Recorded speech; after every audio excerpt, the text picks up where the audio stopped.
So let's talk about Unit 9, inheritance.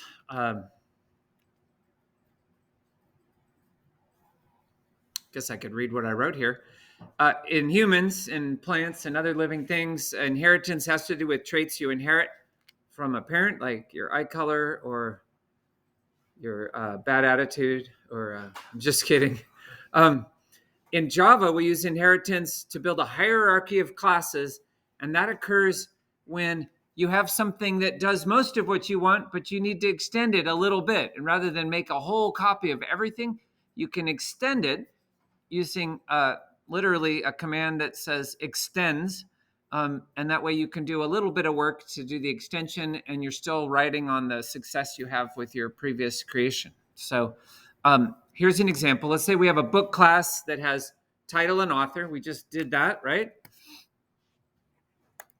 But now we're going to start working with graphic novels. David. And with graphic novels, there's another person, the illustrator. It might be the same person as the author, but it often is not. So now we could go up to book and add illustrator as another variable, but then that would break all your existing code where you were creating books that just had a title and an author. You'd have to add an illustrator and leave it blank and add code to handle when it was blank and all kinds of nonsense. I mean, you could do it, but instead, in this example, we're going to create a new class. We'll call it graphic novel, and we'll just say it extends the book. So we use this extends keyword, and it tells Java that book is at the top of this hierarchy and the graphic novel is down below. And graphic novel gets to use all the attributes and methods and functionality of a book, but it also has a new attribute, illustrator. So book is called the parent class or the superclass, and graphic novel is the child class or the subclass. So child class has all the same variables and everything, but then it has its additional information. So here it is in code. I just did a book class. I'm doing ... right here. I'm not showing you the whole book class. But then here's the way the graphic novel would start. Public class, or it's okay if we don't use the word public in our REPLs, but class graphic novel extends book. And if we're going to add this illustrator variable, we do it there. And again, why do we do this? Inheritance helps us reduce repeated code.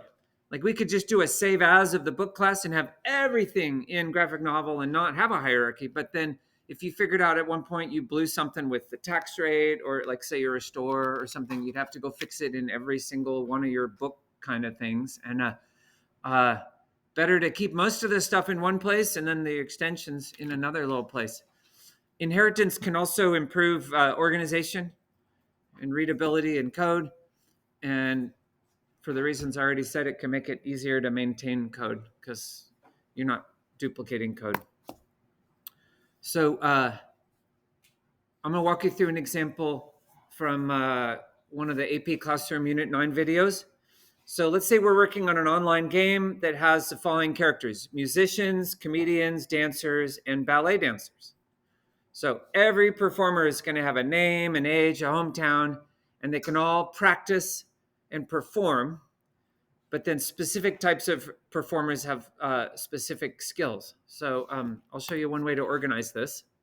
This is a Java hierarchy diagram. And you're going to have to draw these things. Notice the arrows point up. That may or may not be intuitive to you. It was not intuitive to me. And first year I taught this class, I pointed the arrows down and the student was like, "Mr. Hayes, you're doing it wrong." I'm like, whoops. Anyway, this is one way to organize this. Performer at the top, sort of like every performer has a name, age, whatever, hometown. But then musicians play songs, comedians tell jokes, dancers dance. They do different things. So this is one way to organize all of this. And these are some true statements down here. Musician is a subclass of the performer superclass. So is comedian, so is dancer. But then ballet dancer is a subclass of dancer. So you can extend things that have already been extended. Walker. Can a subclass exclude some code from its superclass? No. So all the methods that are in the superclass can be called on the subclass. If there's like an attribute that's in the superclass, it has to be in the subclass too. Yeah. So for the recording, the question was whether you could exclude things from a parent in a child, and the answer is no. So how do we know which way the arrows go? The way they talk about it in Java is to say is. So a musician is a performer. So you point towards what you are. You're a form of performer. A comedian is a performer. A dancer is a performer. A performer is not a comedian. I mean, it may be true, but it's not always true. Some performers are not funny, and some just dance and are not telling jokes. Yes? How would you describe the relationship between ballet dancer and performer? I don't think you would talk about that directly. Don't talk about it. No, let's not talk about it. Some things aren't allowed. You're not allowed to talk about. No, the question was, how do you define ballet dancer versus its relationship with performer? I'd say it's in the hierarchy, but it's a child of a child. Yeah, because you could just say Grandchild. it's a grandchild. Yeah, that's not a Java term, but that would be fun. So always draw the arrow pointing towards the superclass, and we're going to do a little practice problem. So let's look at this. It's a multiple choice problem, again, from the AP Classroom videos. In a particular school, there's two types of people, students and teachers. Both types of people have names, ages, addresses, and ID numbers. Students also have a grade level and a GPA, and teachers have a hire date and a salary. So which of the following would be the best class design for this scenario? A, 3 independent, unrelated classes, person, student, teacher. I don't think so. B, a person superclass and 2 subclasses, student and teacher. So you have person and then student and teacher. That seems good to me. C, a person superclass, teacher is a subclass of person, and student is a subclass of teacher. Only if it's a student teacher. Yeah, no. So it's got to be B. The other ones just get more and more silly. So we're going to answer 8 questions, folks. Let's look at this hierarchy, though. This is it from another video. There's the guy talking. We have lunch item, and under that are drinks and sandwiches. And under drinks, we have tea and soda. And under sandwiches, we have hot dog, hamburger, sub, and then double hamburger at the very bottom. So I want you to call out a sandwich is a lunch item. True or false? True. A drink is a soda. Yeah, that's not true. I mean, a drink could be a soda, but also it could be tea. A hamburger is a lunch item. Yeah, I think that's true. So I guess that's how you could say it. A ballet dancer is a performer. It's just there's something in between. A tea is a drink. Seems true. A soda is a tea. A hot dog is a sandwich. In this world, it is, yeah. A lunch item is a sub. No, that's false. A double hamburger is a lunch item. True. Cool.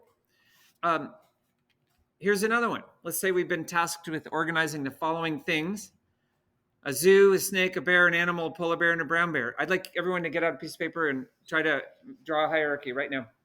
I'm going to pause the video. All right, everybody, take a look up here. Here it is. And I told you, in a way, it was a trick question. Many people want to put zoo at the top, but you don't say an animal is a zoo. Unless we're doing a parasite zoo. No, not even that. You wouldn't say an animal is a zoo. So not everything has to fit in a hierarchy. Sometimes something's over here and something's over here, and a hierarchy is only on one part of it, or maybe there'd be parts on both. So the zoo would be over there, and then animal and snake and bear, and then polar bear and brown bear under it like that. This will be in the notes. You'll be able to access it. I could see a zoo object as having an array list of animals, and you might add all these animals into the array list, right? I mean, that's one reason you might have a zoo class that keeps track of the animals. So would this be a valid header? Class snake extends animal. I see some thumbs up. I agree. It's true to say a snake is an animal. Class brown bear extends animal. Is this good or bad? It's bad. This is how you write a class that's extending. It's written well, but the brown bear doesn't extend animal. The brown bear extends the bear. So you can't hop over a generation. You have to literally say this thing extends the thing right above it. This one works, right? Class brown bear extends bear. Because you can say a brown bear is a bear. Yeah? You can. But in this hierarchy, it's not so. That's not proof enough. You could say a hot dog is a sandwich, but or is food, but doesn't mean that's where it came from. But yeah, I guess that's another way to verify you've done something right, because a brown bear is an animal. So you're in the right hierarchy. You would never have said a brown bear is a zoo. So we're going to go back to the performers example. In Java, it would be okay to make these two calls. Performer Paul equals new performer, comedian Chris equals new comedian. And in this context, we're saying the comedian class extends the performer class. So all performers have a name, age, hometown, and agent, because they're performers, like professional people. And then you have get name, get age, get hometown, get agent, and then they can practice and perform. And then there's a toString, so you could print them. Now, a comedian has jokes as an attribute, place where they're stored, and write jokes. You could say, hey, I want you to write another joke. So given this hierarchy, let's talk about which of these four calls would be allowed. Could you say Chris.getAgent?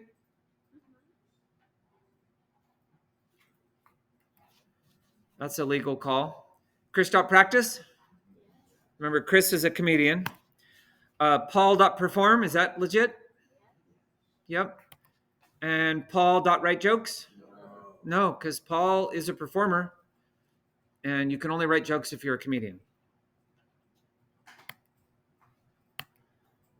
Okay, we're going to do some practice. There's a Google form, and then we're going to write a tree frog class that extends the frog class. And then we're going to do some more notes. So let's do the Google form first. Did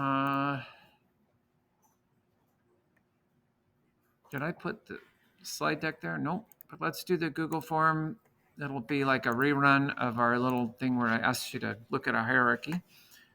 Okay, Google form first.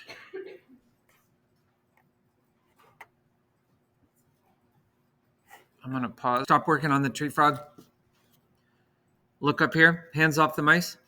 We're going to go a little bit further.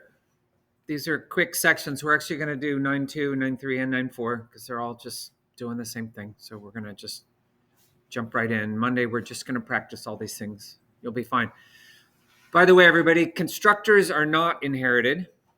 That means most of the time in a subclass, you will write a new constructor. Because let's look at that tree frog thing. It'd be more handy if you could just create a free tree frog and send over the tree type in the constructor, and then you wouldn't have to call set tree type, right? So we can't access the variables in the parent from the child. So you can't say you couldn't say location ++ if you were in the child.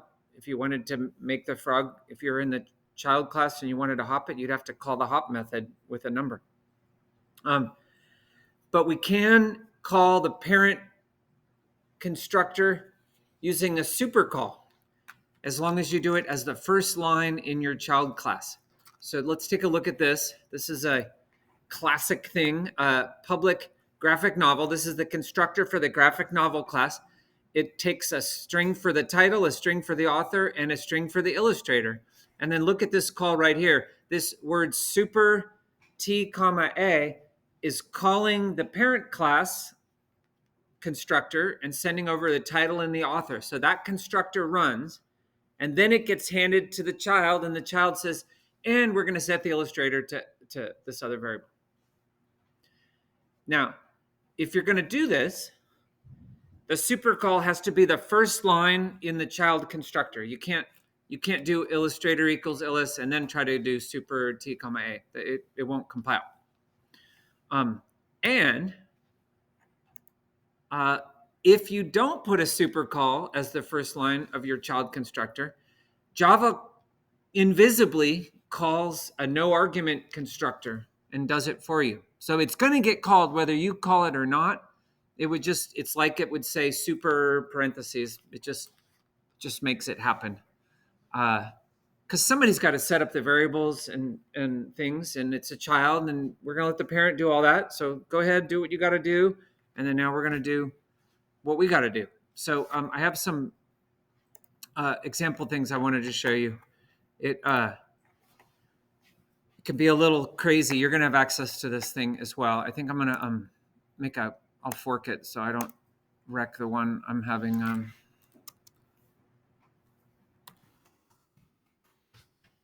It's just, I've created some simple classes, and there's print calls in them to show you where different things are happening. So I've got all these different, let's take a look. We've got class A has a num as a variable.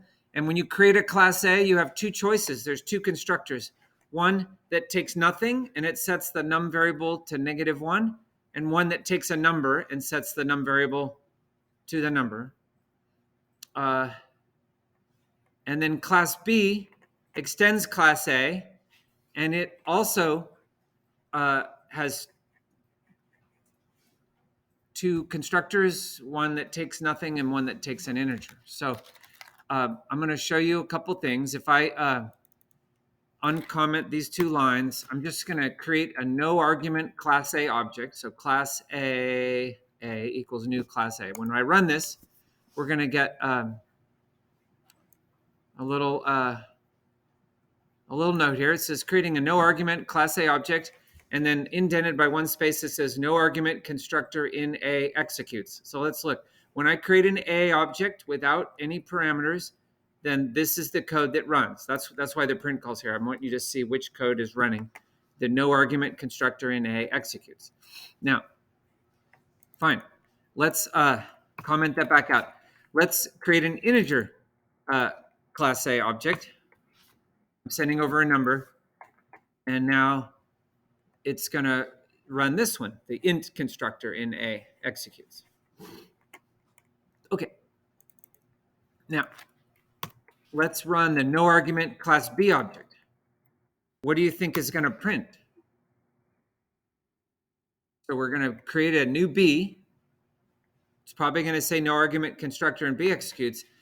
But if you were paying attention, I said in a child class, even if you don't write it, it's going to call the parent no argument constructor ahead of time. So when we run this, we're going to get two print lines underneath. It's going to say running the A one, and then it's going to say running the B one. Because right here, it's like right here, somebody typed super, but you don't have to, because if you don't write it, Java's going to call it for you. So when you don't include it in your subclass, Java calls it. And what happens up there? Nothing much. The number gets set to -1, and it prints this line so that you can see what's executing. And we're creating a class B object with an argument. Anyone want to take a guess at what's going to print? It's certainly going to print this B one, the one argument constructor. But is it going to print the top one or the bottom one in A? I think it's going to print the top one because we didn't call it. We didn't say super N.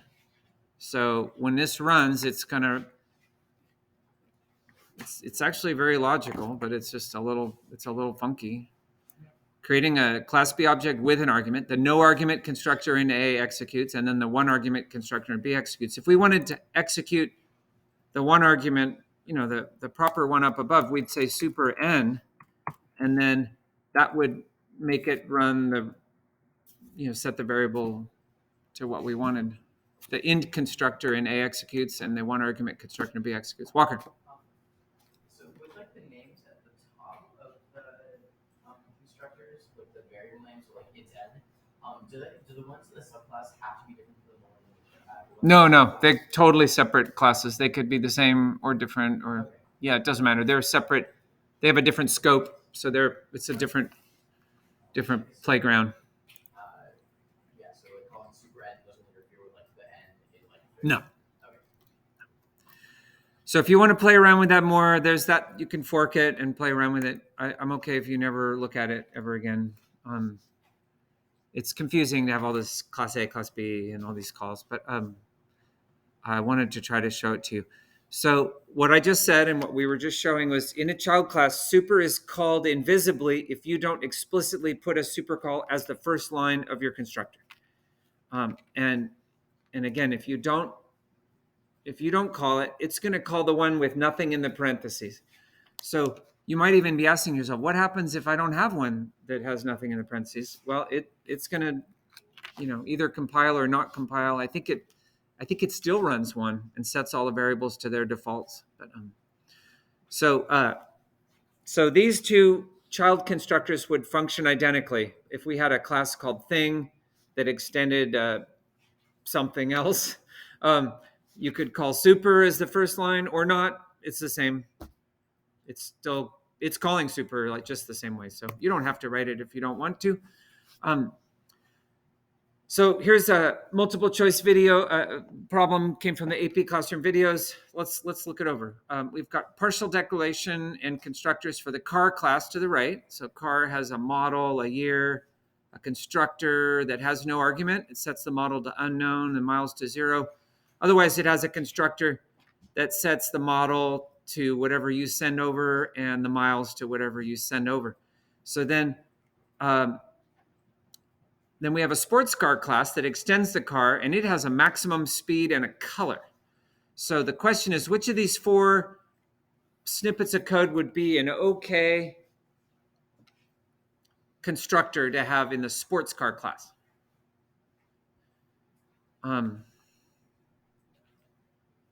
Let's look at the first one. It's getting the max speed and the color. It calls the super, which would be this, setting the model to unknown, the miles to 0. And then, so A seems pretty good. Let's look at B. Sports car getting nothing. It's setting the maximum speed to 120, setting the color to blue. Is it a problem that it doesn't say super? No. It's okay. Johan? How are they setting the miles variable? They haven't declared it. If you just call super with nothing, it goes. I mean, like in the original car class, they're like giving miles of value, but they haven't made a miles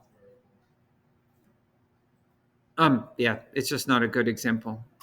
Good question. The question was, where's the miles variable? It does say it's a partial declaration. So that's my escape clause. But yeah, it should have been right there at the top. Good question. Good catch. But B is fine as well. Let's look at C. Sports car. String model int Y, int max speed, color, string C. So we're calling super with the model and the miles.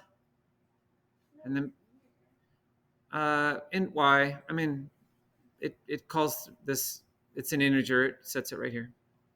I mean, Y is a bad choice, but this seems to work. And D won't work because sports car does not have access to model and year. Oh, year, I said, yeah, you're right. Sports car doesn't have access to model and year. Yeah, I can see that they got confused in their own example between year and miles. So anyway, this D won't work. So A, B, and C work fine. D won't work for for a number of reasons. The example falls on its sword in the heat of battle. But furthermore, the most important thing is sports car doesn't have access to the parent variables. You can't set them. Maybe if there was a set year method, then you could call it, but you can't just set the variables. Okay, the last section for today.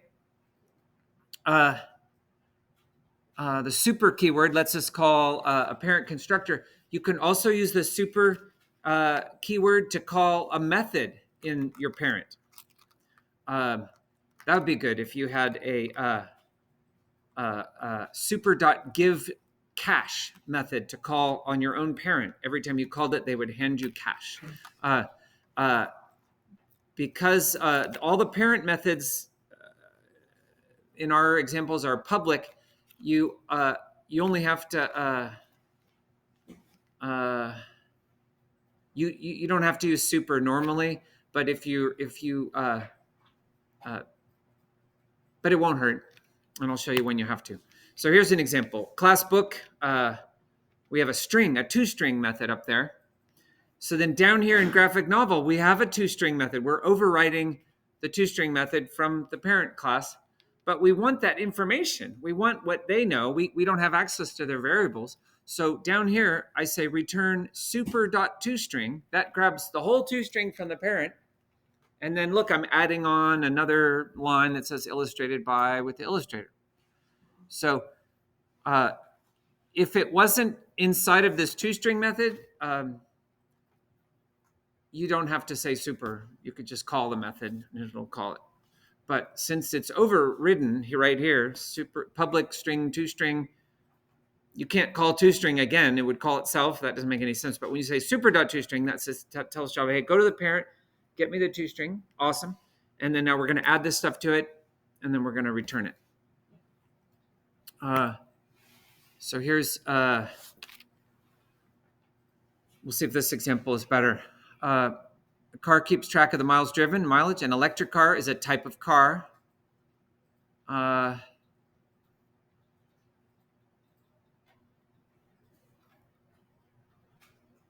Every 4 miles you drive, we reduce a percent in the electric car. So they're asking us to say which of these would be an appropriate drive method in the electric car. And so here's public class electric car, extends car, private double battery is 100. So every time you drive, every 4 miles, we want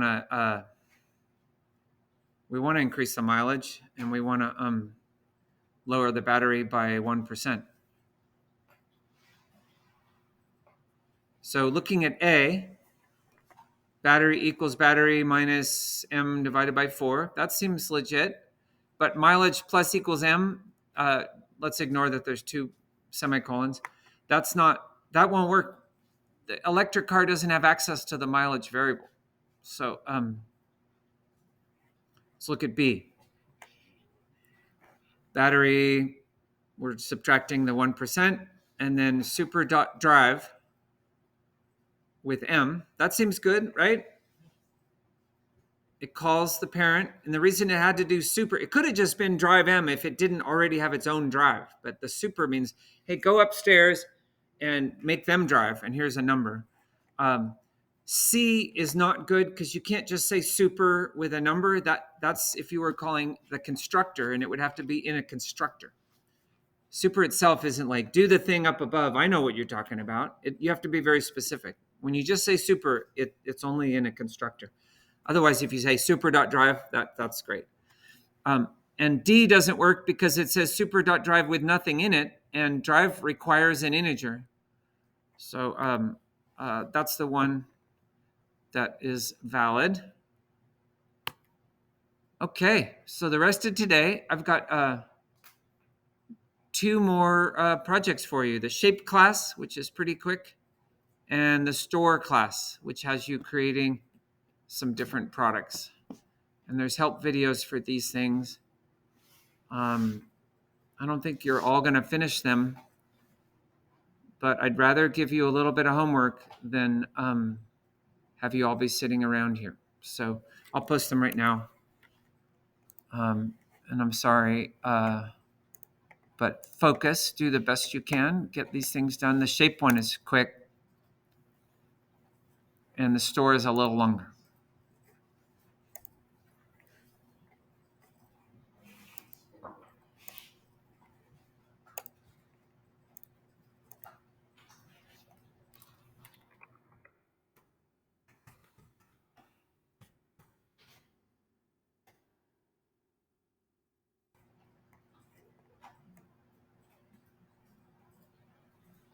And don't worry, on Monday we're going to do a super frog class.